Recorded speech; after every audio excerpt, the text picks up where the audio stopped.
Hello, everyone, and welcome to another edition of our Top 100 Games of All Time. This is Graham. And this is Dean again. Yes, we had some recording mishaps, so we're starting this again. So the surprise of my games, or at least half of my games, are going to no longer be a surprise for Dean, but of course they'll be a surprise for you because this is the second time we're doing this.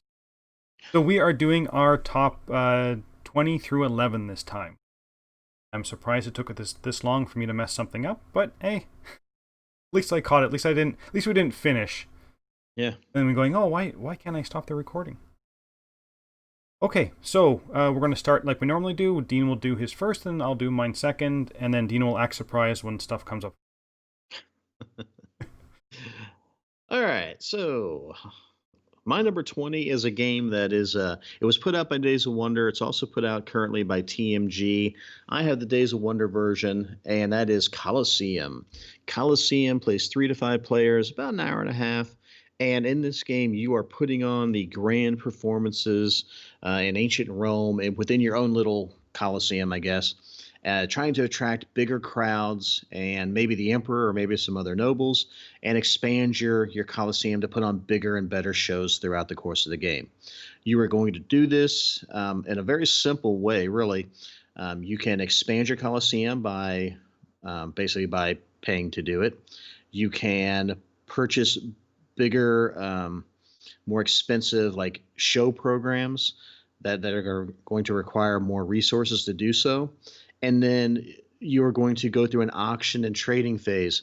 So in the auction phase, excuse me, you're going to bid on a group of resources. Usually it's a set of three, not a set, but it's 3 different resources, and you're going to pick a group that you kind of want, and you're going to bid for it.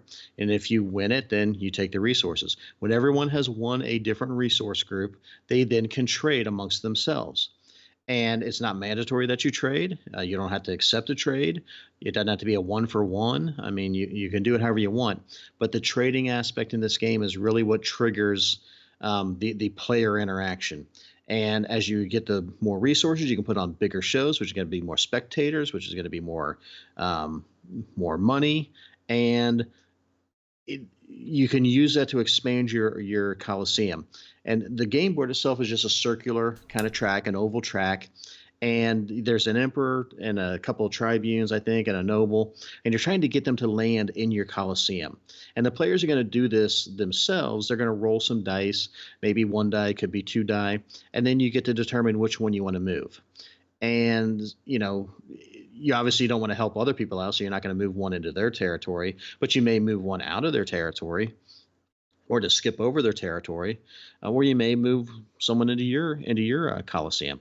So it's a really kind of a neat little fun. I mean, it's kind of a roll and move style of game if you think about it.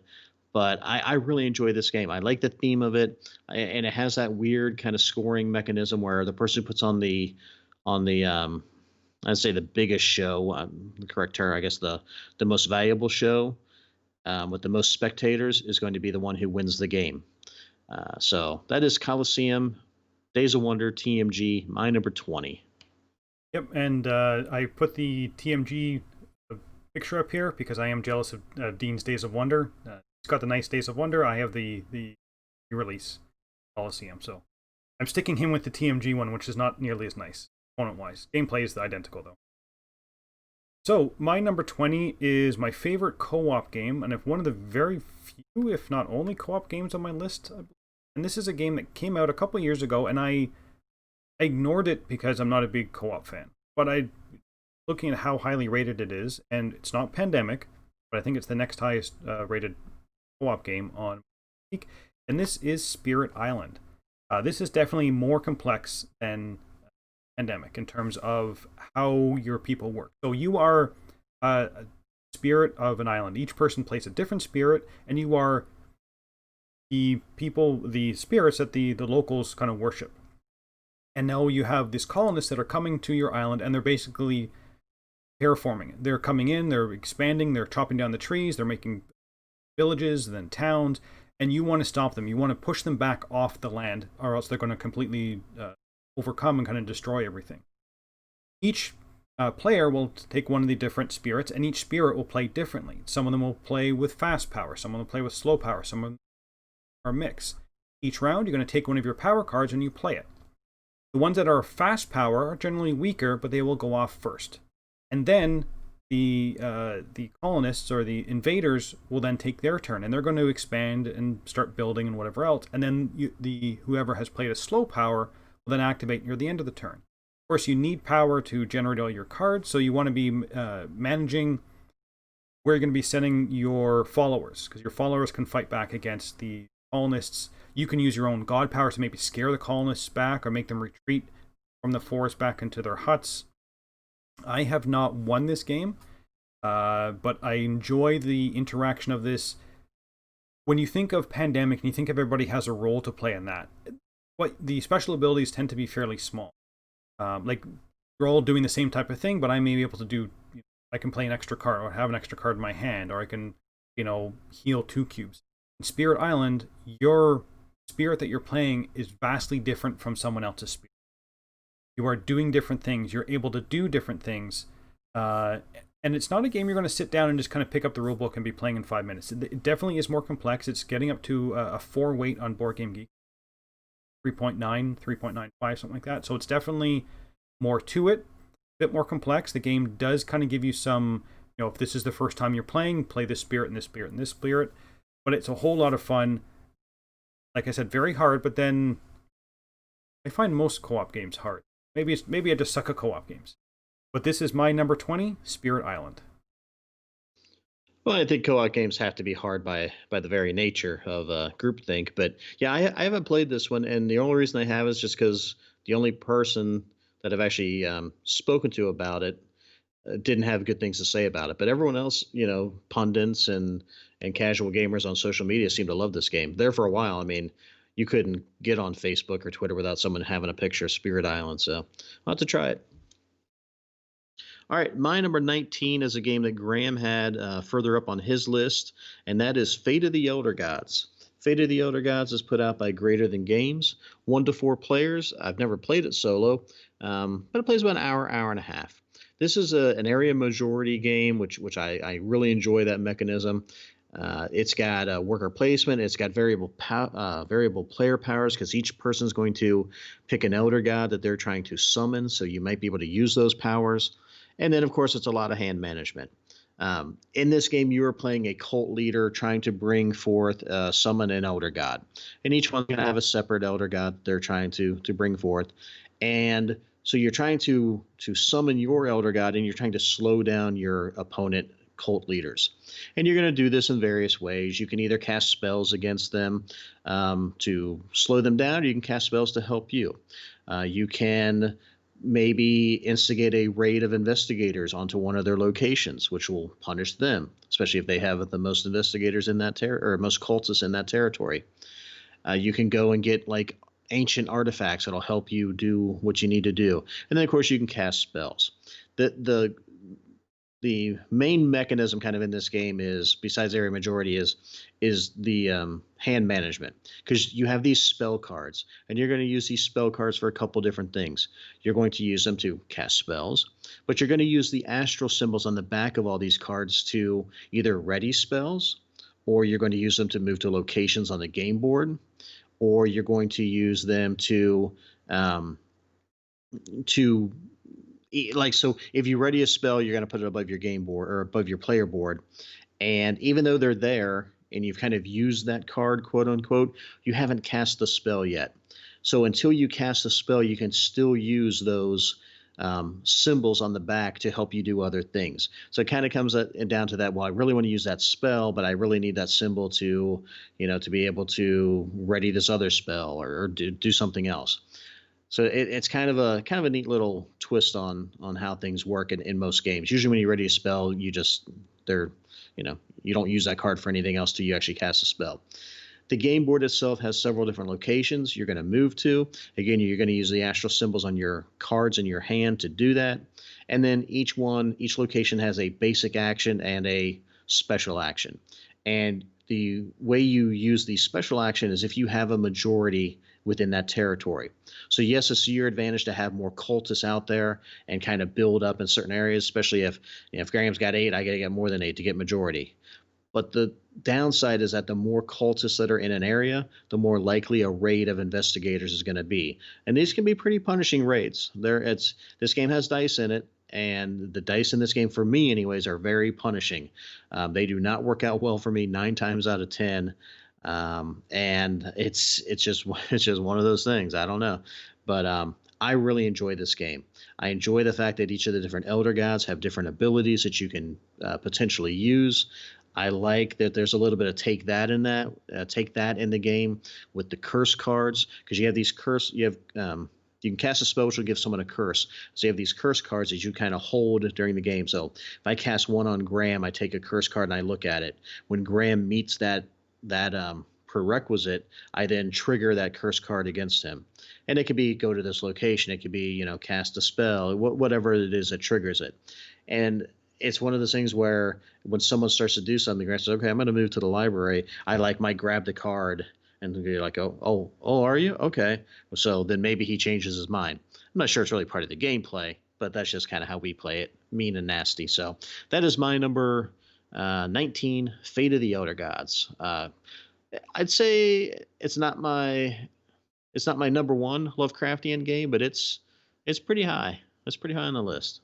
Yeah, and I was saying before that this is a game that I don't think I should like. I'm not a big fan of area majority. Not a big fan of take that. I'm not a big fan of dice rolling. And the Cthulhu mythos is fine. I don't, it's not my Fine. yeah, it's not a theme that I'm really gravitating to. If I see a new Cthulhu game, I don't have, I'm not rushing down and breaking down the doors of the store to make sure I get my copy of it.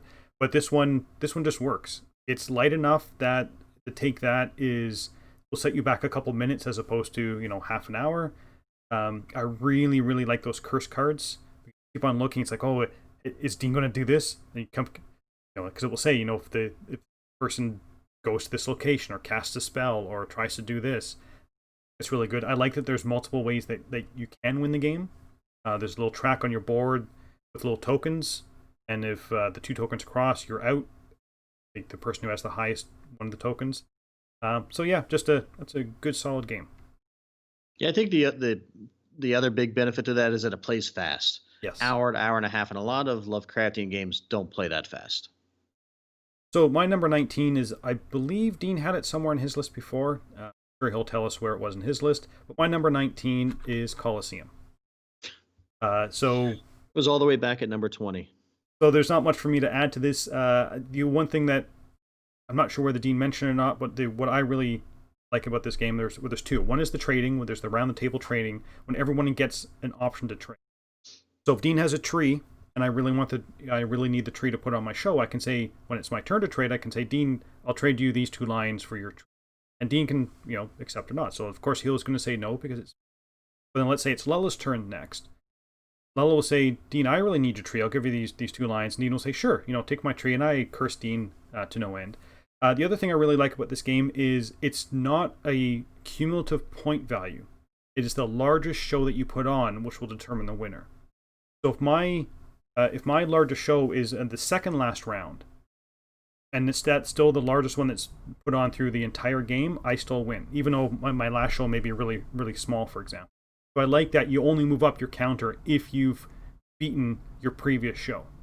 So, yeah, there's not much to add, but yeah, my number 19 is Colosseum, and I'm putting the TMG edition because that's what I have. As soon as it came on Kickstarter, I backed it because Lello's a big fan, and it did come with a little slipcover, so I don't have to look at the one that came on the box.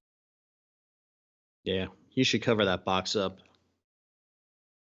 All right, my number 18 is a game that I'm 99% sure that Graeme doesn't like, but I don't think he's played it enough to really explore it and delve into it. And that is a game called Twa. Some people say it's Tra. I don't know the exact pronunciation, but I think my version is Z-Man. I think maybe it's an Asmodee production now. I'm not 100% sure. But what you're doing in this game is it's an area majority again. It's a worker placement, and it's dice. And you are helping to build the cathedral within the city, and you also have to help to defend the city. And you're going to do this in various ways. You are going to you're going to place your meeples out on the board in different locations, like the town hall or the church or the palace. And by doing that, you're going to kind of you're going to get different colored dice for one, but you're also going to be able to kind of do some other things with some cards that are beneath them, get some bonuses, money, stuff like that.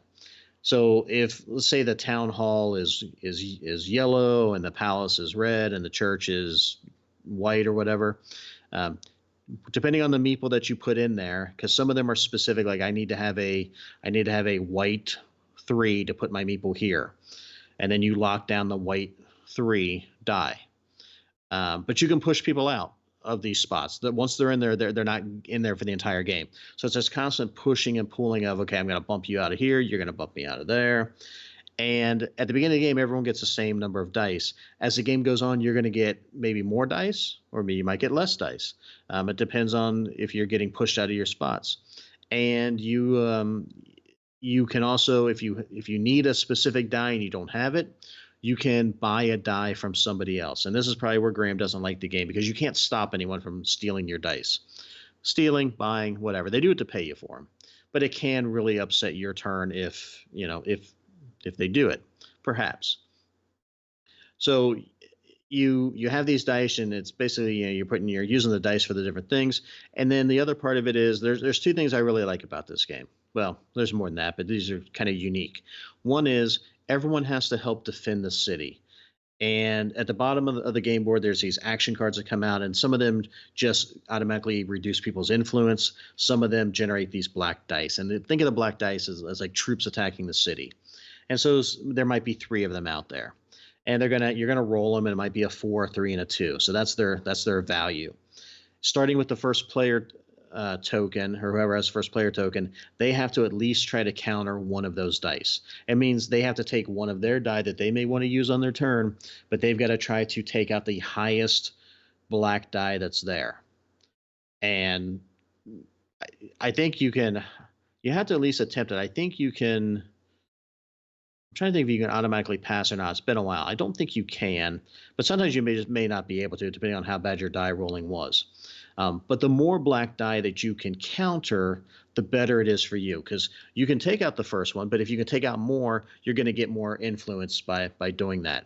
But you at least have to try to take out one, and then you can pass, and the next person around the board has to try to do theirs, and then the next person. If you guys collectively can't do that, it is punishing for the players. They are going to lose influence, and influence in this game is so important because you use it for everything. You use it to manipulate your dice. You use it to bring out new meeples or new workers for yourself. There's a lot of different things you can use influence for. And so it's this constant up and down of influence that you're going to battle during the game. The last thing I'll say about this, and one of the cool things I like about it, is the secret in-game scoring. At the beginning of the game, everyone's going to get a card that's going to have an in-game scoring bonus, or secret scoring. So I'm going to look at it, and maybe it says, the person that's defeated two encounter cards, or whatever it is, person highest up on the cathedral building. And I'm going to probably work towards that because it's secret. No one else knows what it is. But here's the flip of that, is that in-game scoring is also good for everybody else. They may not know what it is, but if they actually are able to obtain it, they get that bonus as well. And the same as the card that Graeme would get. Graham's going to know what that in-game scoring bonus is. I don't. But if during the course of the game I can kind of watch him and kind of see what he's doing, like, why is he doing this? Why is he focusing so much there? Maybe it's the in-game scoring. Maybe then I want to try to do that as well. It doesn't always work out that well. Sometimes people just do things that are just odd, and it kind of leads you down the wrong path. But I think it's such a unique in-game scoring mechanism that off the top of my head, I'm not sure if I can think of any other game that really uses it. So that is my number. What am I at? 18, Trois. Yeah, I've only played this game once, and I was really nonplussed by that whole. You call it buying, I call it stealing. Either way, I'm usually losing my best dice. And this got re-implemented in Black Angel, right? It did, and people seem to love that game too. It's if you want a space version of the same type of game, then Black Angel's out. I'm not sure how easy Trois is to get nowadays. I think it's still pretty easy. So this is where we stopped last time after I messed up. So this is all new to Dean now. Oh boy. So My number 18 is a game that again, I think it's already been on Dean's list, and this is Commands and Colors Ancients. Uh, this is my favorite. Actually, yeah, this is my favorite of this card. Whatever they call it, Card driven. Yeah, the card-driven combat games. Hmm. There's a bunch of them. There is like Battle Lore, and there's lots of Commands and Colors. There's Napoleonics, but I like the Ancients. The reason why I like the Ancients is I like the whole line, the idea of a line military. I'm not a big military person, but I enjoy the Roman period in history in terms of find it interesting, and B, the way that they fought. So the book will tell you how to set up the table. It will tell you if there's any terrain, and will say that it's the Romans versus the Spartans, and kind of gives you a little backstory of what the battle was about, who won it. I find that whenever I do play these, whoever the book says won historically never seems to win in the actual game itself. But you have different group types, troop types. You may have ground troops. You may have people that shoot the slings or spears or cavalry, or you could have elephants. And you have a hand of cards, and your card may say move all the people on the left flank, or it may say move 3 cavalry groups, or you can do a line, or it could say move 1 in each area, because the board is split up to 3 areas. You have the left, the right, and the middle. If you can't use any of those cards, the cards can always be discarded to move 1 troop type, or activate 1 troop. And let's say I move my line forward, and Dean's within range, so I attack him. I'm going to roll dice based on the troop type I am moving, and I'm trying to get the symbols of what the troop type that Dean is. And every hit will usually kill. There's flags you can get. You can force people to retreat. If you can force them to retreat off the map, they're also gone. This one really feels, for whatever reason, it feels very cinematic to me. It really feels like if I have my troop of cavalry and I'm able to break his line, it really puts him in a disadvantage. If I can, split him in half, and I'm able to funnel all my people up through the middle, and kind of then battle my way out to the sides, it really feels like the movies that you watch from, historical movies, when they kind of recreate this stuff of these massive troops moving down and splitting the lines, and just kind of, then it breaks off to little combat. And of course, you never have the exact card you want. Like, all my cavalry's on the right, and I have the card that says move all your cavalry on the left. So I have to use it, discard it for the one group. But I've had a lot of fun playing this game. It's been a while since I played it. I think all the expansions. There's 4 expansions, I believe, that add different countries and their battles, and it adds 1 or 2 few newer troops. But yeah, it's a whole lot of fun. This used to be my top 10, I should say. Probably within my top 5 games. It has slipped because there's other games I enjoy more, but this is still one that I often think about playing. I just don't get up to the table enough. So that is my number 18, Commands and Colors Ancient.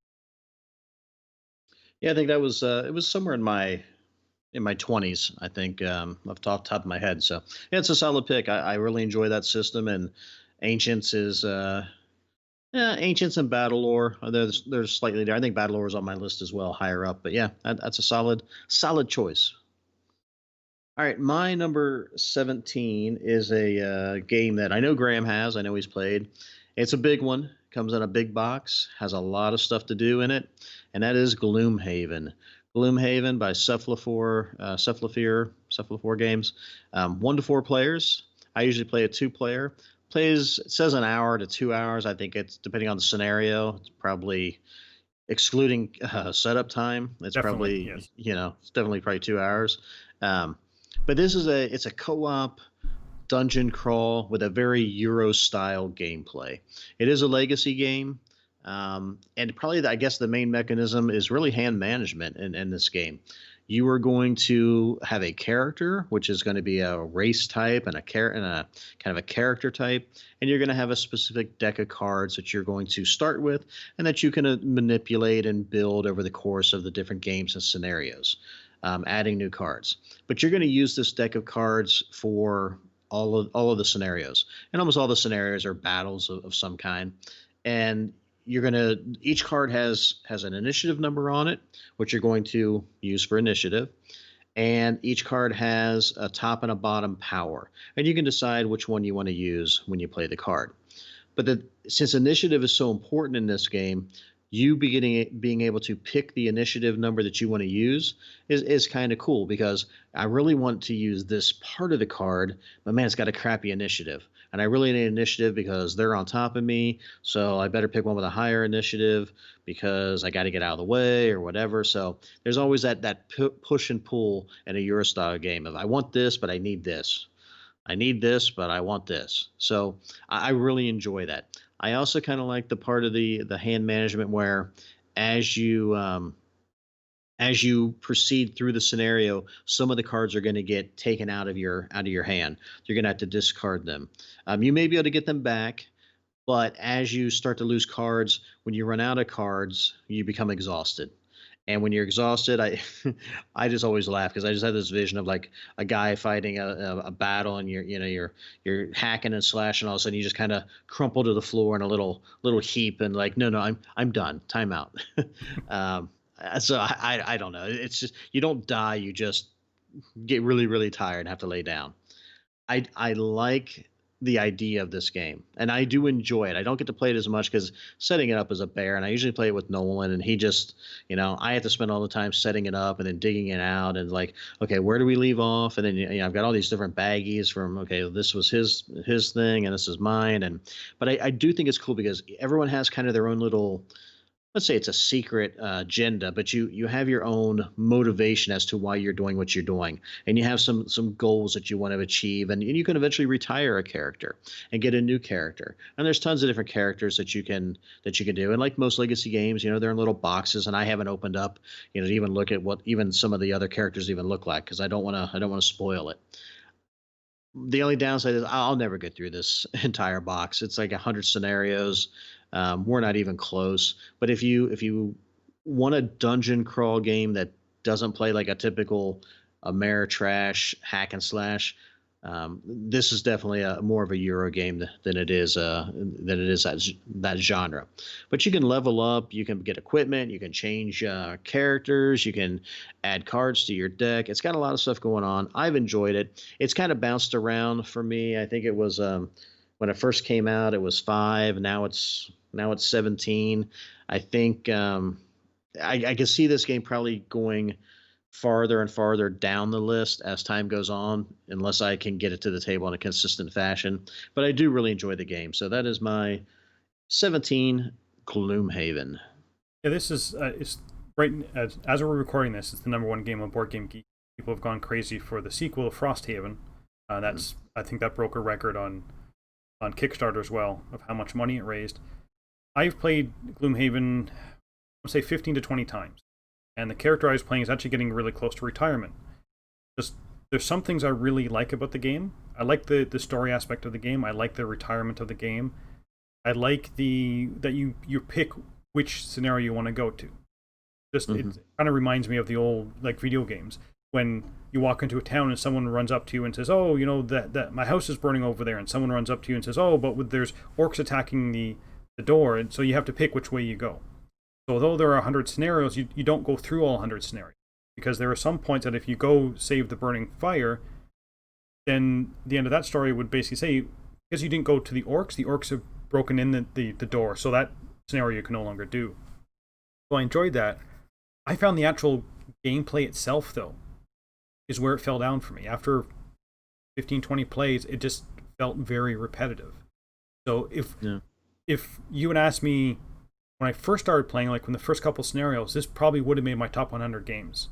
But the more I played it, the further and further it fell down. I don't dislike the game, but I don't have any really driving desire to go back to Gloom. Yeah, I mean, it can get a little tedious at times, but I haven't played it as much as you, so I guess I haven't lost it hasn't lost the shine for me yet. So my number 17 is a game that Dean has notoriously not played, even though it's the Grant started an entire genre of games. Dean still refuses to play this one. God. So my number 17 is Dominion. Yeah. This I don't know how many. We always kind of overestimate how many times we played this game. or any game, you can, oh, I've played this game 50 times, but we actually went back to look, played it 20. I think I can honestly say I've played Dominion over 50 times.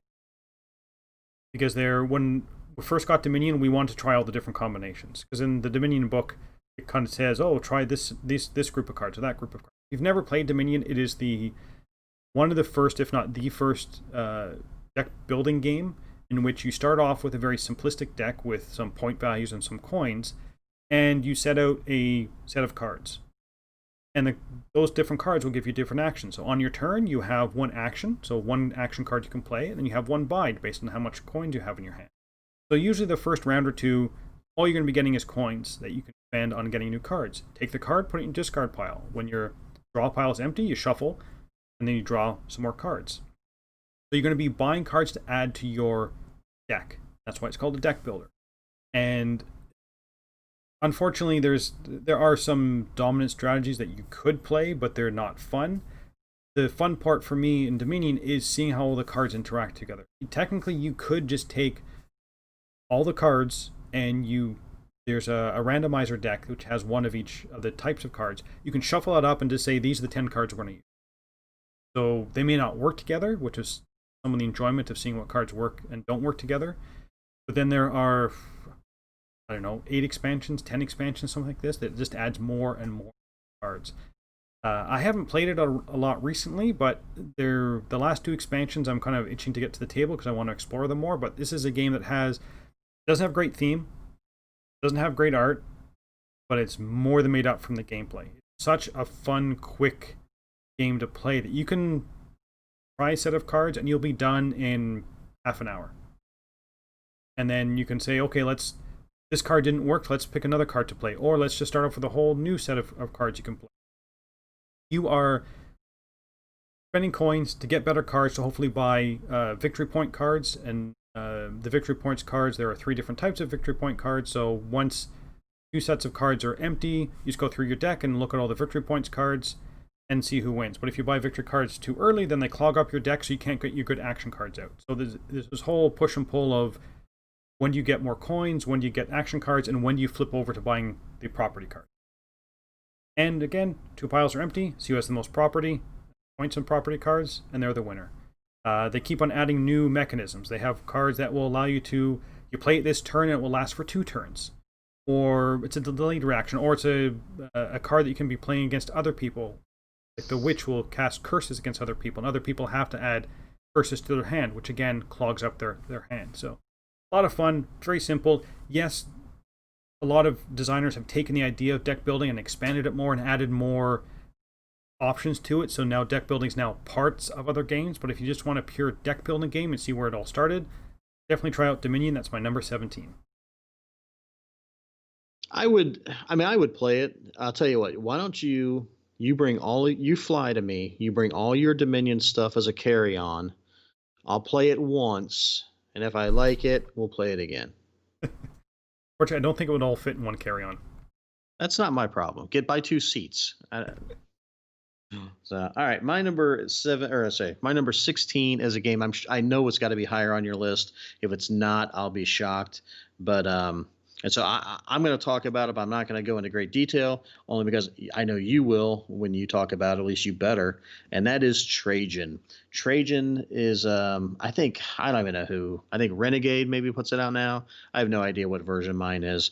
But Trajan is set in ancient Rome, and you are basically trying to increase your power through the Roman Empire, either through politics or maybe the military or maybe through trade. And it involves a rondel with a Mancala mechanism. It's a lot of hand management. There's some card drafting, set collection of the different tiles. There's a lot going on in this game. It is it's one where, for me, the thing I like the most is the on your player board. Everyone's gonna have their own player board with their own kind of rondel, and you're picking up the cylinders or the cubes. And if you pick up 2, then you have to move 2 spaces. And you're going to drop one off at the first location. You drop one off at the second location.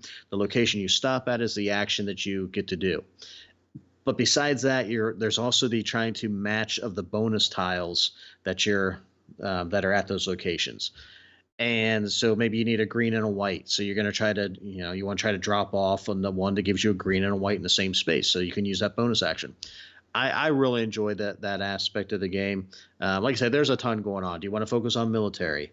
Do you want to focus on the trading aspect? Do you want to focus on trying to do the build action and get the different kind of tokens down there that are chits to do the set collection?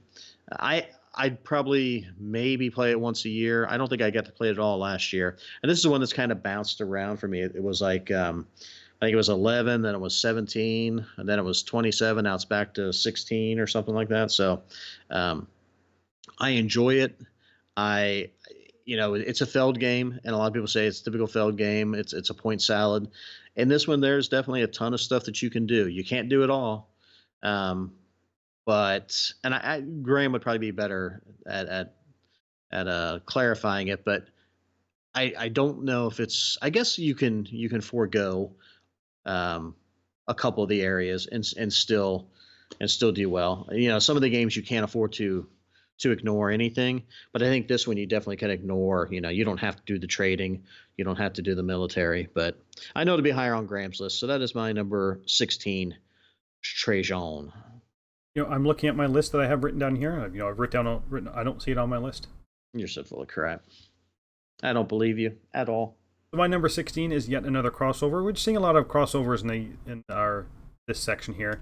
This is one that again Dean had on his higher up on his list. I'm sure he will tell me where it is. But this is the game he can't pronounce. This is Teotihuacan, City of the Gods. What do you mean I can't pronounce it? This game is it's a dice. It's not a dice management game, but the dice represent your workers, and they start off at 1, and they're going to be aging as the game goes on, and the dice will essentially die and ascend on the track of the dead. It is a board. It's a game that has a set, a beginner version of the board has the different the tiles in each section around, and the tiles are going to be your actions you're going to be doing. You're going to take a die, you're going to move it. I think it's 1 to 3 spaces ahead, and you're going to end up and place it on an action. Now, if you go to a place where there are other people dice, for every other colored die that's there, you have to pay cocoa to take the action. Or if you go to a place that has a lot of other dice, you can say, I'm going to go there, I'm going to collect cocoa based on how many other dice that are there.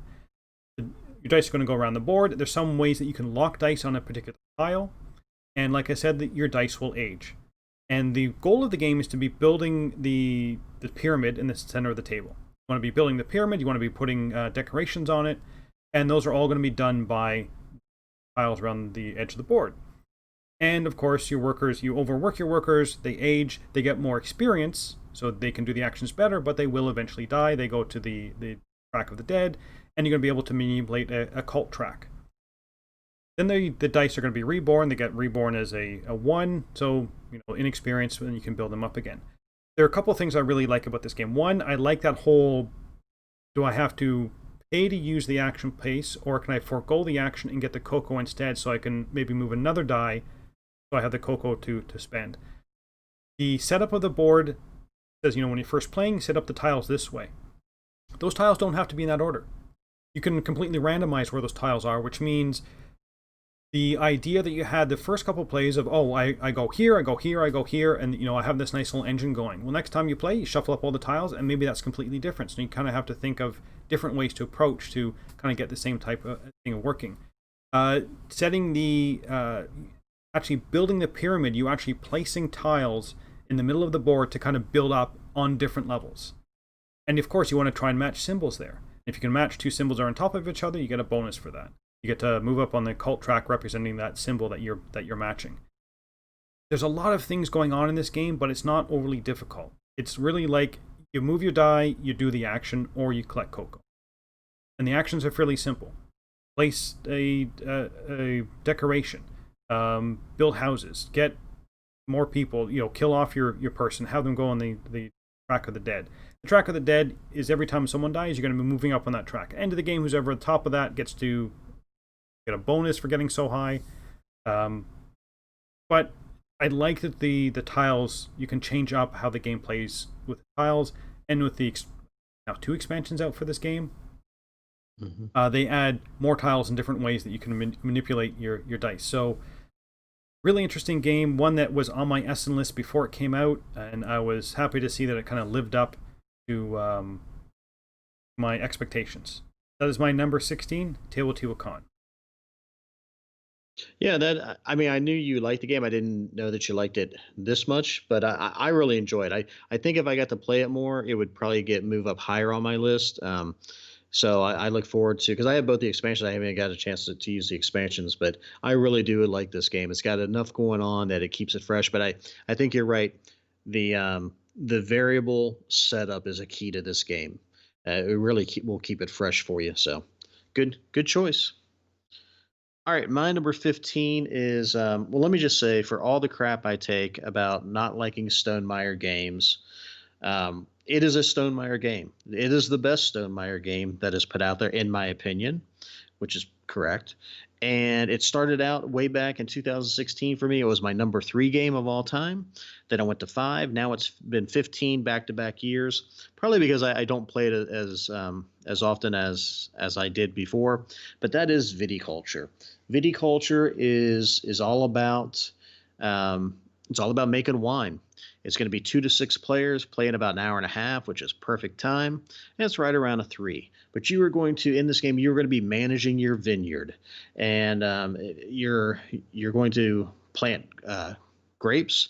You're going to harvest. You're going to let it age or ferment, and during over the course of the game, you're going to be receiving visitors.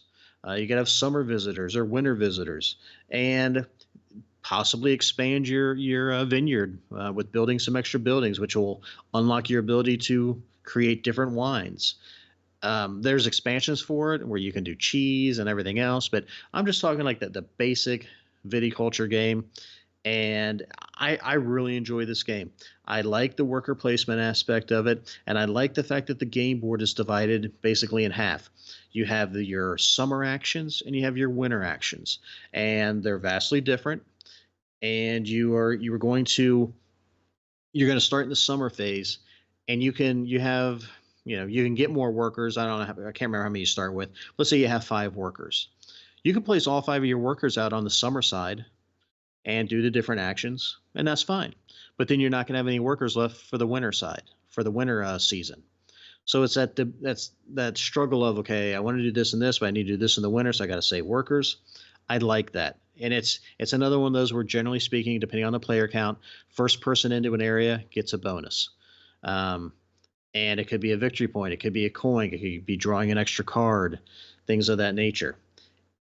And it's only one person into each spot, unless you have an El Grande worker, which then you can move in and kind of take that action, even though someone else has locked it down. I really enjoy the turn order selection. The turn order selection is so you have a first player marker, and the first player marker is gonna rotate. I think it's counterclockwise in this game. You use for that is to determine who gets to put their rooster out on the basically on the turn order scale. And so let's say I'm first player. I had the first player marker. I get to place my rooster out first. I can place it at the very top, which so it's numbered, I think, 1 through 7. I can place it on the 1, which means I'm going to get to go first. I'm not going to get any bonuses. If I place it on the 2, I might get to draw an extra visitor card. I forget what they are. If I place it on the 3, maybe I get a different grape card or planning card. And so there's different ones. One of them will give you there's like an extra neutral worker that's all the way down at the bottom. There's one I think it maybe gives you a victory point. So you get to choose, and you choose based on, okay, I need to do this and this, so maybe I don't need to go first. I'll take the bonus. It's a really kind of cool, and other games have done this with when do I want to wake up. I think Fresco does that, that sort of stuff. So I think it's a cool part of the game. I already talked about the split board portion of it, and then the other part is that how long do you want to let your grapes age? because the longer they age, the better wine you can make. But that's going to depend on the order cards that you have. I need to fulfill this order. Maybe I need a level 3 red and a level 4 white. I need to let them grow, age a little longer. But then that's sometimes you can jumpstart that by just planting better grape crops out in the field that are going to generate you higher level grapes when you harvest them. I really enjoy the game quite a bit. I like the there's really not anything I don't like about this game. And this is a game when I never wanted to play it when it first came out. I think it came out 2013. I think I probably played it about 2014 or 15, and I begrudgingly sat down and played it at a local con, and I fell in love with it, and I bought a copy, and I got the expansion. I got all the little bits for it. So yeah, my number 15, Viticulture. Stone Meyer's best game. Yeah, I've only played Viticulture a couple times, and it's a good game. The reason why it's on my list is I have an issue with how they publish this game. Still annoys me to this day. So the picture I have up on the screen says Viticulture, and there's a little seal on it that says now includes the 6 Grande workers. 6 Grande workers were not in the original version of Viticulture. So they released the next version with the 6 Grande workers in it. And that's to allow you. Basically, they realized that it was maybe too punishing without those, because the Grande worker allows you to take an action someone has already taken.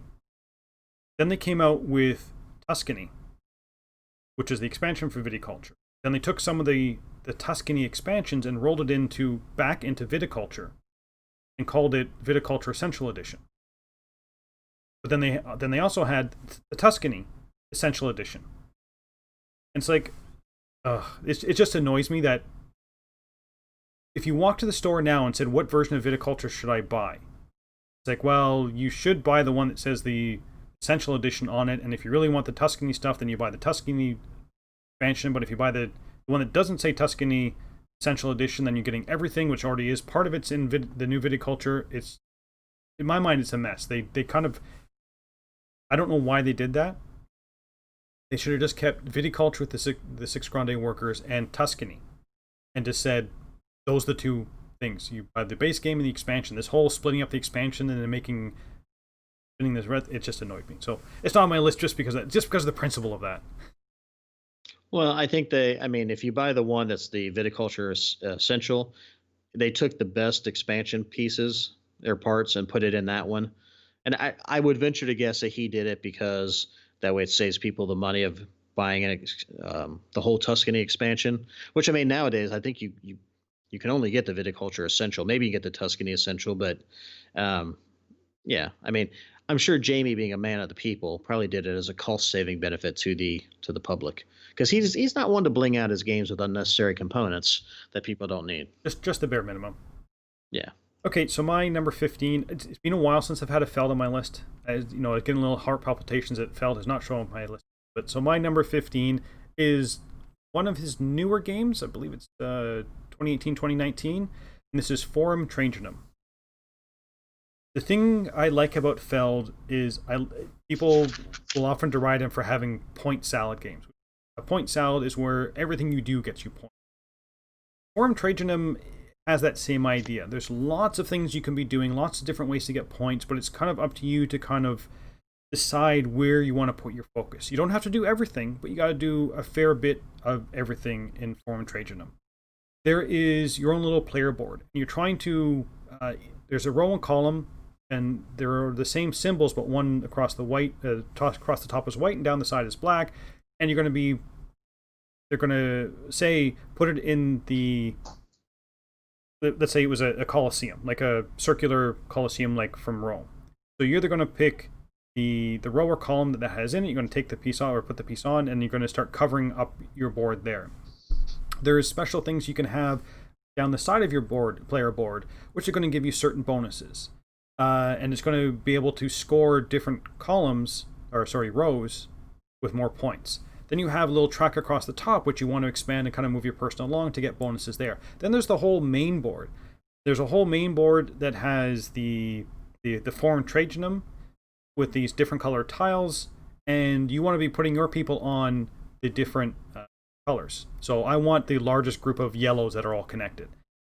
But if I put something on yellow, when Dean wants to put something on, let's say he also wants to put on yellow, he has to put it on the same group that I put mine on. You can't start another yellow section unless the previous yellow section is completely full. So it's a bit of area majority because I want to have the most people within that yellow area that I have. There's also different, I think, 2 or 3 other tracks around this form which you're trying to manipulate, move your people across, and of course the further you go up and go there, they're going to give you bonuses. So there's like 7 different things you're kind of looking at and trying to figure out how they all are going to be interworking. And it's the whole gear thing of, if I go up here, it's going to give me this type of thing, which I can use over here to get this bonus, which allow me to take this piece off. It is not as smooth as maybe some of his other point salad games, which may or may not be higher on my list. But I think if you like that aspect of Feld games, that whole, there are 101 different things to do. What do I do? How do I properly do everything? Or how efficiently I can do everything? I would say give Forum Trajanum a try. If you're new to Feld, I wouldn't say this is the first one you should jump into, because I do think there are better Felds. We've already mentioned Castles of Burgundy, and Dean mentioned Trajan. But this is a really good, solid one that this came out the same year Carpe Diem came out. I much prefer Forum Trajanum than Carpe Diem because I find it's a heavier, more complex game. And I think one that kind of got overlooked by Carpe Diem, because a lot of people said, oh, 2 Feld games came out this year. A lot of people prefer the slightly simpler Carpe Diem than Forum Trajanum, but for me, Forum Trajanum it's bigger. There's more things to do, more things to be looking at. So that is my number 15, Forum Trajanum, from my designer, Stefan Feld.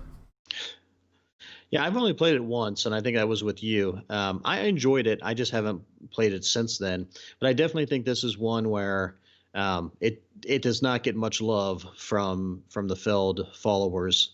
Definitely Carpe Diem got a lot more attention. But even so, I don't hear a lot of people talking about this. And I see some people openly saying how much they do not like it. So, but I only played it once. I enjoyed it.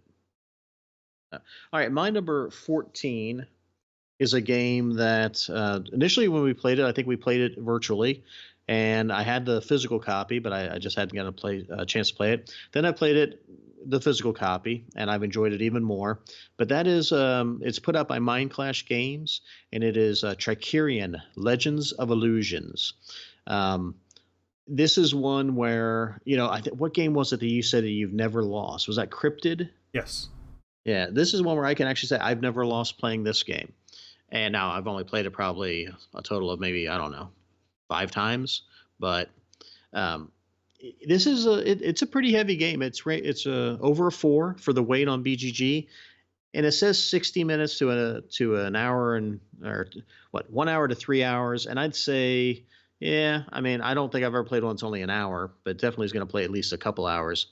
And it's going to play 2 to 4 players. And in this game, it's kind of a steampunky-ish setting, but you're playing an illusion, and it's you have your rival illusions that you're trying to beat, put on better shows, so on and so forth.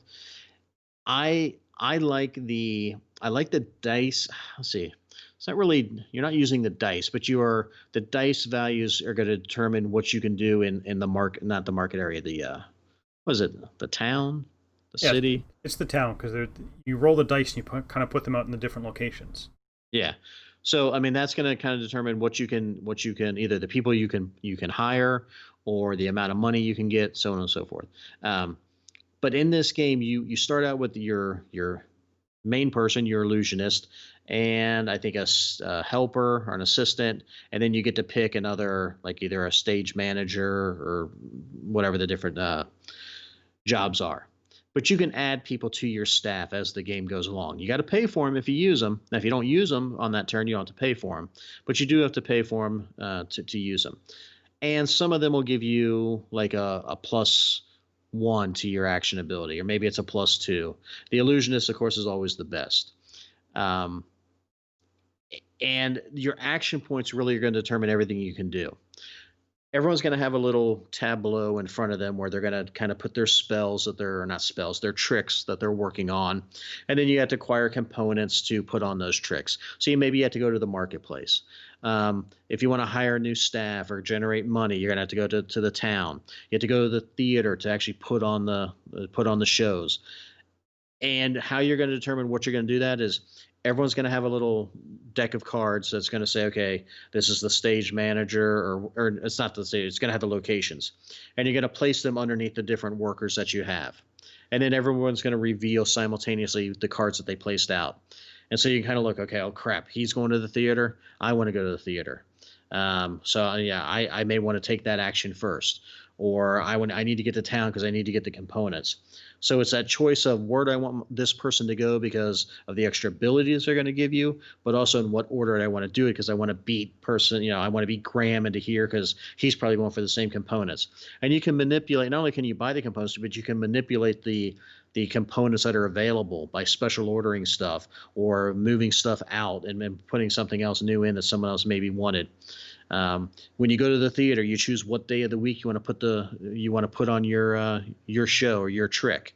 The earlier you start, the kind of less bonus you get. Or I'm trying to think if it's I think you get the more bonuses towards the end, but it doesn't necessarily mean that you're going to be able to get that show's going to go off. So there's a lot of things going on in this game.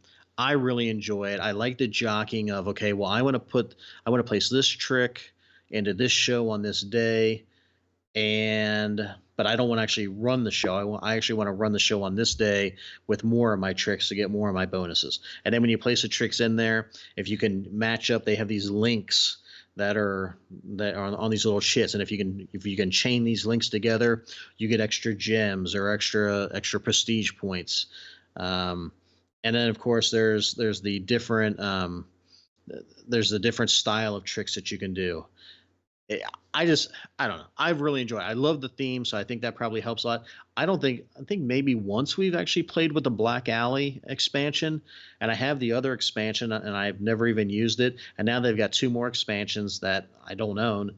The base game is quite fun, I believe, but that is my number. I don't know what the hell number is this. That's my number 14, Tricerion. Yeah, uh, this one I'm not a big fan of, and it's the reason why I'm not a big fan of it is because, and it's funny coming from me, there's too many steps that everybody has to do to get to the putting on the illusion. I mean, the whole point of the game is to make your tricks, to put them on, to show them. But that's it. I mean, that's what you are doing. You can't go off and say, I'm going to forego the tricks. I want to be a master, carpenter and build the sets for the things. No, you have to be, this is what you're doing in this game. You're making the tricks. So you have to go get money. Then you have to go buy the stuff. And then you have to go do the tricks. And then you have to put the tricks into the thing. And then when you put them in the shows, they have to be the right way around. Like Dean was saying, you want to get all the links connected. But there can only be one type of act per show that you put on. And then you have to run it. Well, you need to run it if you run it with your magician, you get this bonus. If you run it with your one of your assistants, you get this bonus. If you have more people there, it gets this bonus. And then everything shifts around and you do it again. You go get money, you go collect stuff, you get new people. It's just this kind of rinse and repeat that you're always doing the same thing for every trick you want to put on. It never changes. It's just who can do it more efficiently. And I enjoyed my first couple of plays of it, but the more I played of it, it was just sort of, okay, I'm kind of either ready for an expansion to change things up. I want to be able to do something else in the game as opposed to just getting the components to make a trick, put it in the show to run it. So it's a fine game. I will definitely sit down and play it, but it will not make my top 100 game. And this is a game that I'm fine with Dean owning it, and I'm fine with playing his copy when we get together or playing it on online, but I can't see myself buying this one. Yeah, I mean, and maybe maybe you're ready for an expansion because I do think they add some different stuff, especially the newer ones. But I don't know. I just it can be a game. I think the first time we played it, we realized it could be a punishing game if you make a mistake early on. But I think maybe that's pretty consistent with Mind Clash games in general. But I don't know. I enjoy it. It's not in my top 10, but it's pretty darn close. So my number 14 is a game, again, I'm not sure whether Dean has played this or not. but it's Jurassic Park, the board game. There's a whole bunch of games that came out in the last couple of years that have been Jurassic Park, the board game. This is my favorite of the Jurassic Park, the board game games, and this is Dinosaur Island. I really, really enjoy not exactly the simplicity of Dinosaur Island, but the way that it's set up, that you do phase 1. And I can explain to people how phase 1 works. You go to phase 2 and phase 3 and phase 4. In Dinosaur Island, of course, you are trying to create a dinosaur park. So you want to be getting DNA. Once you get DNA, hopefully you have then creatures, like the dinosaur building blocks, to actually create a dinosaur. Then you need to be able to, man your park, and you need to be able to build new enclosures to house your dinosaurs. But you also people need to eat. They need to buy souvenirs. And then you will draw meeples out of a bag, which will show you either hooligans, which are the people you don't want in your parks, or the nice paying people that will get in line and dutifully give you their money. All sounds great, and one of the reasons why I think it's very tied into Jurassic Park is because each monster or each dinosaur has a threat level to it. So the little herbivores, they're not very threatening, but if you have masses of pens of like velociraptors and T-Rexes and all like the really big scary ones, your threat meter goes way up. And you need to make sure that you have security on your park to make sure that these dinosaurs are kept under control. If you don't, they go on a rampage and start to eat the people from your park. Which could be a good thing, could be a bad thing. No skin off your nose, but it's probably not the best thing to happen because you will lose some points for it. Again, there's so many rounds you're going to be playing this, and just because of the ease of this game, it's a lot of fun, very simple to run through, but it gives you a vast different numbers of strategies you can go for, because there's also going to be end of game scoring that could be, the game will end when a number of these end of game scoring things have been claimed, and then you're going to see, then everybody's going to add up their points. So I like that there's the different ways that the game's going to end, and the game isn't set to a certain number of rounds. It's when the end game conditions are met. And there's different levels of these end things. You want to play a simpler game or a shorter game? We'll say, if you want to use shorter game, use these end game things because they're easier to get. Or you can play the more advanced game and say, we're going to play a longer game, so we're going to pick some of the more difficult end of game things to trigger. A whole lot of fun. It's got nice minis in the basic box. If you got the Kickstarter edition, each type of monster had a different meeple for it. I printed out on my 3D printer one, so I can now play with all the different colored different shaped meeples. A lot of fun. And this is my number 14, Dinosaur Island. I haven't played it. It looks cool, but I mean, I haven't played it. I was a little off put at the very beginning just based on the color scheme. I did order Dinogenics instead, which I'm still waiting on. But yeah, I don't know. I would play it. I mean, you rave about it, so I mean, obviously it must be a decent game if you like it. And it's a midweight game as well. So Dinogenics is a little more complicated.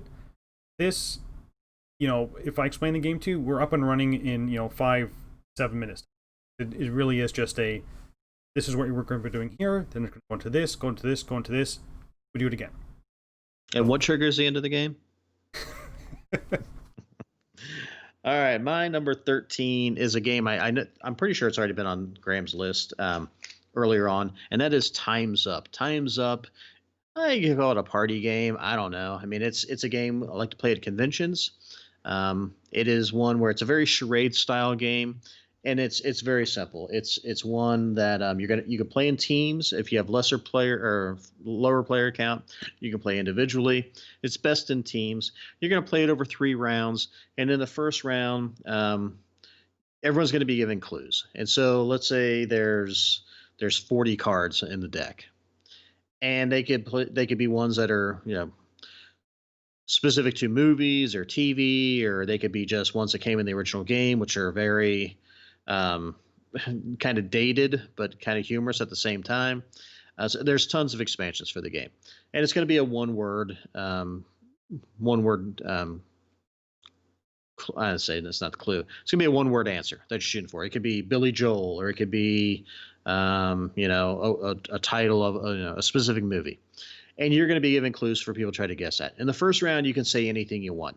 You know, you can give a long paragraph clue. You can give just short bursts of words, but you can say or do anything. You can mime stuff out, whatever. But no one can pass. If it takes you the whole 30 seconds or whatever the timer is to just work on one, that's all. That's all you're going to do. The second round, well, at the end of the first round, you're going to go through all the different cards that just so everyone understands what they were. So, say someone's never heard of Billy Joel. Say they think that they're like a classic jazz piano player or whatever. You're going to explain to them that no, you're wrong. It's a modern person, and so everyone's on the same page. The second round, you're going to give a one-word clue. People can pass if they want to, but it's simply just one word. And then the third round, you are going to use no words. You can, let's see, can they pass? Or they can't pass. They can. They can't. Okay. So third round, no passing, and you only get one guess, I believe is the correct version as well. And again, there's no words, so it's all miming. It can be humming, I guess, as No, long as you're not using. you can make sound like special effect sounds, but Okay. you can't hum music or anything like that. It's just miming, or especially like, you want to do guns, you can go that type of thing. Right. Right. Right. And let me tell you, people get very, very rules lawyery during this game, but it's such fun. It can, and it usually does, get people to come out of their shell, to do stuff that they wouldn't normally do. Some people really are over the top when they play it, and that's just a style of game that they like. I really enjoy playing this game. I like playing at conventions, especially late at night. People are a little slap happy, a little tired. Always a good time. And I think I have like the Total Recall and the original version, maybe, or the Title Recall, I should say. I kind of like the non-movie, the non geeky stuff, because it's more, to me, I find it more entertaining when people aren't 100% sure who the person is and some of the clues that they give. So that is my number 13, Time's Up by R&R Games. Yeah, I had the Title Recall edition on my top 100, just because that's Mm-hmm. the version I have and it's one I've played more. But I think one of the things that makes this the most fun is what you said at the end there. It's better when people don't know what this stuff. I don't know how many times I've introduced this to people and they kind of look through the cards and they're like, I don't know who that is. It's like, well, that's where the fun is.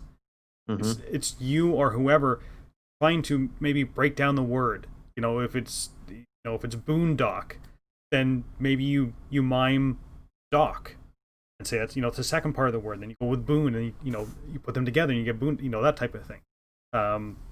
Or like your Billy Joel example. Yeah, or when you don't know the person, but you always seem to get that clue card to give, like Yeah, I am IMP or I am pay or I am whatever pay. that I Yeah, got I don't know how many times, like I do not know who this person is. Yeah, good times. yeah. So my number 13 is another game I don't think Dean has played, and this seems to appear a lot on my list, and it's now out of print and difficult to get. But this is Russian Railroads. Russian Railroads came out many years ago by Z-Man Games, and then there was an expansion to it called German Railroads. It's a worker placement game, and you have 4 different railroad tracks on your player board, and you are trying to extend the tracks and also move the train along, because the further the train goes along, the more points you're going to be getting for that. But your train can only go so far before you have to get better tracks that are going to go on your train tracks. So it's a matter of which train tracks are you going to expand, with what tracks are you going to expand, and how are you going to do that while fighting over the worker placement. And I really like this one for worker placement because it is so tight.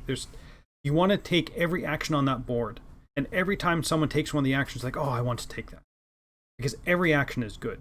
There's even ways to get temporary extra workers for the round, and you think, oh, that's going to be the first thing I'm going to get, but those workers go back at the end of the round. So I really want this one. So you put your worker there, you get the extra worker, but then someone takes the spot, your second choice, because you spent the time taking the extra workers. There's people you can hire, which makes makes the worker placement slightly different. So you can hire, I forget what they are, but there are people across the bottom of the board that are going to cycle through. So the person's only going to be available for a round or two before they disappear. There's a little train track at the bottom of your board which you're going to be building and you're going to be completing the track. So not extending it, but actually kind of filling in gaps along that train track. And if you move your train along there, it's going to give you different types of bonuses. Again, I like these games when there's a lot going on, a lot of different things, but this is such a good, tight worker placement game that you need to decide early on which tracks you're going to go after. Are you going to go after the cheap ones that are quick to build, but maybe not get you enough points or a lot of points? Or do you go after the more difficult ones to build, which will take you some time to kind of build up to them? So a lot of really good decisions, a lot of really tense turn angst. Please don't take that spot. I just need that spot.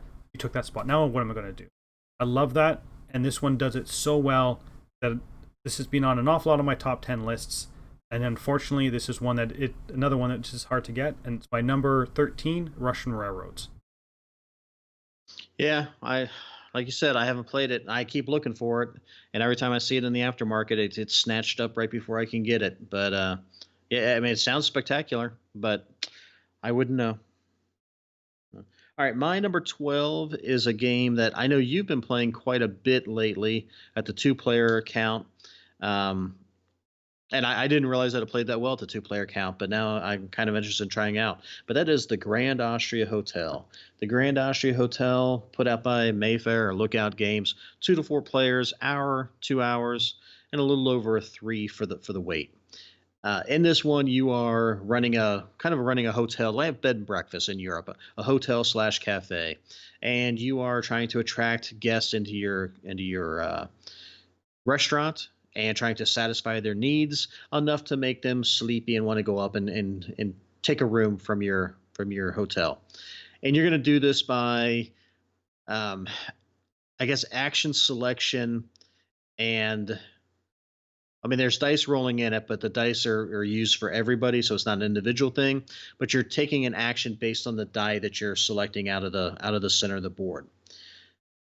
This is one where, I don't know, let's say there's 15 dice and you're going to roll them. You're going to put all the ones in one category and all the twos under their action space, 3s, 4s, 5s, so on and so forth. You then get to choose, okay, I want to take this action. And maybe you want the action that is associated with the number 1. And you're going to look, okay, well, I'm going to take this action, but the power of the action is based on the number of dice that are in that spot. And so let's say there's 5 dice in there. That's going to be better than if there was 4 dice. So you're going to take the action. You're then going to remove one of those die out of that spot. So by you using the action, you're going to weaken the ability of it or the power of it for the next player who goes in.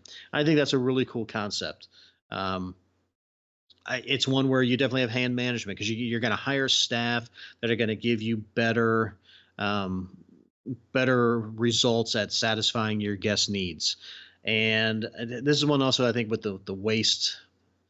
And they're the garbage or the waste in this one too. I'm trying to think off the top of my head. Yeah, well, whenever you fed someone, the pieces just go in the waste. But it's not a gameplay mechanism. It's just they're out. It's just where they go. Yeah. There's a lot of stuff going in it. I mean, it's to me, I like the dice action combination aspect of this game. I know this is going to be much higher on Graham's list because I know it hasn't been on there yet. So I'm not going to belabor the point because he'll go into it in better detail because he's been playing it a lot more recently. But just needless to say, I like the designers. I like the concept of this has the one much like, say, Lorenzo, where you satisfy the Pope. This one you got to satisfy the Emperor's needs if they come to visit. So my number 12, and I'm assuming in Graham's top 10, the Grand Austria Hotel. I'm not going to say anything. Yeah. I'll just go on to my number 12. Right. So my number 12 is an older game, and I believe it's getting reprinted, which is good. But it is a game called Madeira. Another game that, again, I don't think Dean has played. It's from What's Your Game, which is a company I will often look at. As soon as they come out with a new game, I'm always interested in what game they put out. So Madeira is definitely on the heavier side of things. And the reason why is, again, you're going to see a big trend in my games. There's a lot going on in this game. And you have dice that you're going to be placing out in different actions around the board. and you're going to be doing the die action when you place it, but every action, every space has kind of two pieces to it. Once everybody's placed their dice, and there's things called pirate dice, which you can take an action that adds a black die to it that will kind of be a negative. And when everybody's placed their dice, you then go in order of the numbers, so each action has a number to it. And you're going to do the action on it. And everybody who has a die there can now do the secondary action of it, but you have to pay for it. You have to pay based on the number of dice that are there. And of course, money's very tight. So you may have put a die there early on in the round thinking, oh, I really need to harvest, for example. But then everybody put a die there because they wanted the die action. So when it comes to you, you kind of think, I can't afford to do this action anymore because there are 5 dice. I don't have 5 coins to spend. So I like that idea of, the kind of the two sides to the actions, and then you are going to be hopefully getting more fields, which are going to grow you different types of crops. The crops are going to be hopefully to go to the shipping area and ship them off. There's also, you have to feed your people, so there's going to be a bread track. So maybe you want to raise the bread track, so you kind of have permanent food to feed your people. There's 3 village tracks across the bottom of the board, which we want to be manipulating, have people on there, because who's ever furthest on that will get more of an action, basically gets to do the action on there. Again, there's a lot going on. There's a lot of things of, oh, I need to feed my people, so I need to get my bread track up. And to do that, I need to get wheat. But, I also need to be able to ship back to, I think it's Spain, to go on the different ships. But do I want to do the shipping to Spain now or later? Because I have a, end of game scoring that says I need to have end of round scoring, which says I have this, I'm going to get points. So if I can do it now, I get more points at the end of the game, but then I'm going to be losing points over here. Like I said, I like games where there's a lot going on. I like when every action you're doing, you really have to think about, am I taking the right action at the right time? Make sure it's the most benefit to me.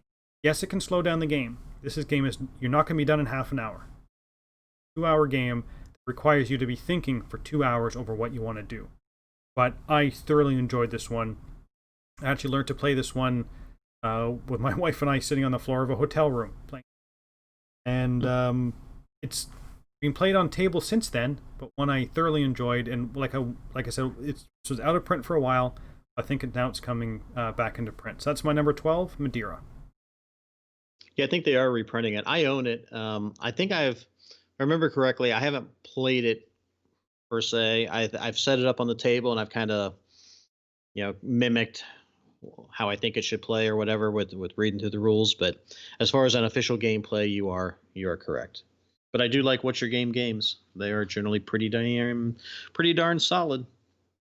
All right, my number 11, the last one for this group, is a game that I believe I know you've played it. You've played it all the way through all the different scenarios and expansions. I have not, which is probably why it's still so high on my list, because I want to get it finished. And that is Time Stories. Time Stories by Space Cowboys. It's a co-op. It's a storytelling game. I mean, you're not really telling the story as much as a story is being told to you by the different locations you go to, and you're basically playing a time agent.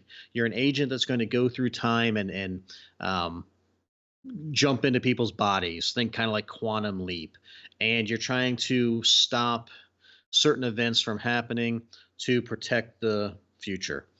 And that's really what for me makes the game. One game could be about zombies. One games could be in the ancient Egypt or medieval or whatever the case. It could be a fantasy setting. It's all over the board, and all the stories are generally by different designers. The art is varied, but a lot of times the art is excellent in the game. It's driven by the stories, and it's driven by the mechanism of basically you're probably going to fail at least once, probably twice, maybe the third time you solve it. Maybe it takes you 4 times. So if you don't like that rinse and repeat style of game, kind of like a video game restarting, you may not like the game. But I really enjoy it. We usually would play it 3 players. And it may get to the point where, on the third time you're like, okay, we know we need to do this, and this. So that's going to be so many clicks off of the time clock. Roll a couple dice. We would have had to roll them here, so we click some more off. So it does kind of speed it up. It may not be, exactly how you're supposed to do it, but I've enjoyed, I think, every scenario that we've done. There's some more than others, but I still have to play, I think, four of the scenarios or modules to get through it. And I think they're restarting it as a whole nother adventure. I mean, I don't know if I'll run out and get that because I haven't finished the first one. I think I might just have to bite the bullet and maybe solo it and play a couple different characters if I'm going to get it done, which may not be good because I like the idea of the group think of we need to do this, this, and this. I think it's part of the cool part of the game. But anyways, that's my number 11, Time Stories by Space Cowboys. For me, it's still something that I want to get. I want to finish it. I want to see how it ends. This one will be interesting to see where it ends up after you have finished it. I, if you'd asked me when I'd only finished like the first three or four, if I had done my top 10, top 100 games, it probably would have been on my top 100 games. I finished all the scenarios in the white box. So the new one that's coming out is the blue box edition, and that's got a whole other story. So I finished all the white ones. I don't think it's in my top 500 games. It has fallen that much for me. I really came to the point when I was not enjoying the game. Well, that's what I was gonna say. So was it from the aspect of the game was just getting bad, or because you can't play it anymore? Because the gameplay itself, I thought they what was driving me for Time Stories is the story. Because if you just go by gameplay, it's a pretty boring gameplay. Yeah. And the first time you play it, like the one that comes in the box, you think, oh, this is kind of cool. You get to redo it, and you can change things up the second time you run through it. By the time you've hit the fifth or sixth module, you're like, oh, okay, we have to do this again. We have to do this again. Then you go to the next one. Oh, I have to do this one again. And the stories I found weren't strong enough to carry that repetitive, boring gameplay. So by the time you reach the end of it, you're like, that story sucked, and the gameplay is not good. And unfortunately, it seems to be what a lot of people have said, that there's still some highlights. There's still some really good stuff that happens in the later stories. But when you kind of look at it as a whole, once you've completed it all and look back at the entire story that game was telling, you realize that the story really wasn't good. And I don't want to spoil it for you because you haven't finished it, and if other people haven't played it, but it'll be interesting to see what happens once you've finished all the white box. What you would then think of the game and whether it would still be on your top 100.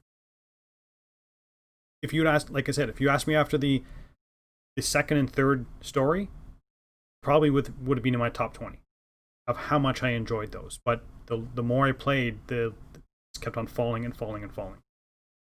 Yeah, I mean, I know that you've said before that you were disappointed with kind of how it finished out. So, you know what? I'm going to move it to my number 12 just based off of that. Okay, so my number 11 is a game that I don't think has been on Dean's list yet, but I'm assuming it will be higher up on his thing, with no previous knowledge whatsoever. This is a game called Concordia. This is the number 11. Just missed out my top 10, but it is a game where it is all hand management, and it takes place in Italy. And everybody starts and has a worker in Rome and a boat in the port. And on your turn, you have a hand of cards. You're gonna be playing one action from your hand. You can't do that action again until you draw all the cards back into your hand. So it could be a move or a build or do a claim, do the production type thing. You play all these cards, and it's a bit of a deck builder because you can buy more cards to add into your hand. Then you're going to be playing the one card that says, okay, bring everything back into your hand. You actually get it's coins if you pull back more than 3 cards or 4 cards. I forget what it is. Then you keep on going, and again you're going to be spreading out your people and placing buildings in different areas, like in different cities, and all the cities are in different areas. So when you do production, you can say I'm going to do all of the production within this certain city or this certain region. And everybody who's got a house there is going to produce. So you're going to be producing wheat, you're going to be producing cloth, you're going to be producing wine and metal. And you're going to be storing them. And you're going to use that storage to buy the different cards. But the thing that I love about this game is those extra cards that you're buying will dictate how you score. So you may want to get cards that all have to do with the amount of houses you have out on the board. And it could be you get 1 point per god card, and I forget which card it is. Let's say it's Mercury. Let's say all the Mercury cards have to do with how many houses you have out on the board, which means you want to have a lot of the Mercury cards. So you want to buy a lot of those, so each of your houses is going to be worth more points. But maybe the action on the Mercury card isn't the exact action you want. So there's kind of trade-off between what cards do you want for end-of-game scoring and what cards do you want to get to actually manipulate the board and do the shipping and expand and do all the different things you want to do. At the end of the game, you go through all your cards and say, okay, I have 3 Mercury cards. I have 3 Venus cards. I have 3 Aphrodite cards. 5 Aphrodite cards. And Aphrodite may say you get for every, let's say, cloth building you have, you get points. So this whole idea of buying cards, which will going to give you actions, but also give you end-of-game scoring, is my second favorite thing of the game. And the first is just the whole card play of playing the actions. You can't play them again until you draw them back into your hand. This is, I think I've put the new cover up on the screen. I have the original one, which is slightly different. People complain about the cover, but the gameplay itself is just fantastic. It's another one of these games that is simple to explain. What you do on your turn is written on the card. Play the card, you do the action. That's it. Just how you play your cards, what actions you want to take before you bring them back into your hand is the real enjoyable part for me. So this is my number 11. Again, just missed out on my top 10. This is Concordia. Yeah, it's okay. I'm glad you explained it really, really well. Let's just leave it at that. So that's going to wrap up our 20 through 11. This is the... I was going to say this is the getting to the good stuff, but I think these are some really good, solid games, and you're seeing a lot more crossover from games that will be on each other's list later on, or games that we've already mentioned. A few new games that neither one of us is, one person's played, the other one hasn't. But I think you're probably going to see more predictable games in the next top 10. There's games that I know Dina said that he hasn't heard me mention them yet, and there's games that I was not surprised to see on Dean's top 10. So hopefully you're going to tune in for our top 10. So until next time, thanks for watching. See ya. Thanks.